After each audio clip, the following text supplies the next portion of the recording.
గురుగారి అమ్మకి ఆరోగ్యం బాగాలేదంటే ఏం కాదులయ్యా ఒకసారి నువ్వు పెట్టుకున్నావు, మళ్ళీ అక్కడ ఫోన్ చేస్తే అమ్మ కూడా కోల్పోయి చూద్దాం చెప్పకూడదు గురుగారు. ఇంకా సాక్షాత్తుడు ఆ భగవంతుడే మీ రూపంలో ఇక్కడ ఉన్నాడు భూమి మీద అనిపిస్తాండి గురుగారు. బాలాజీ గారు గుత్తి నుంచి వచ్చారు, అనంతపురం జిల్లా. వీరు యాక్చువల్గా 2 years క్రితం అదృష్టం పెట్టుకున్నారు. అప్పుడు ఫోటో చూపిస్తారు చూడండి, అప్పుడు ఫోటో అది. ఇప్పుడున్న ఆయన ఫోటో చూడండి. నేను ఎంత గొప్పగా అయ్యానో, ఎంత నరకం అండి. అప్పుడు అసలు నేను బతుకుతాను అనుకోలేదు, ఉంటాను అనుకోలేదు. వారిని అడిగి ఏం జరిగింది ఎట్లా జరుగుతాం. ఏ అదృష్టం పెట్టుకుని అన్నాడేంది 2 years దగ్గర అయ్యా పెట్టుకున్నాక ఎట్లా ఉంది? చాలా బాగుంది గురుగారు. ఇక్కడికి వచ్చి అడుగు పెట్టిన తర్వాత ఇంకా నేను బయలుదేరక ముందే కొన్ని సమస్యలన్నీ అక్కడికడే ఫోన్లోనే సెటిల్మెంట్ అయినాయి. అక్కడ పోయినాక 9 daysకి మీరు చెప్పినట్లు చేసినాను నేను.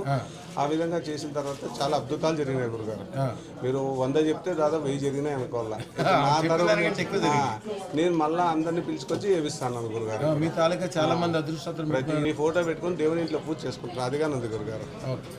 ప్రతి ఇంట్లోనే మేము ఫోటో పెట్టుకొని దేవుని దగ్గర పూజ చేసుకుంటాను. దేవుడి గారు దేవుని గడి అదృష్టం పెట్టుకున్నాక ఏమేమి మంచి జరిగింది చెప్పండి, అందరికీ చాలా సంతోషపడతారు.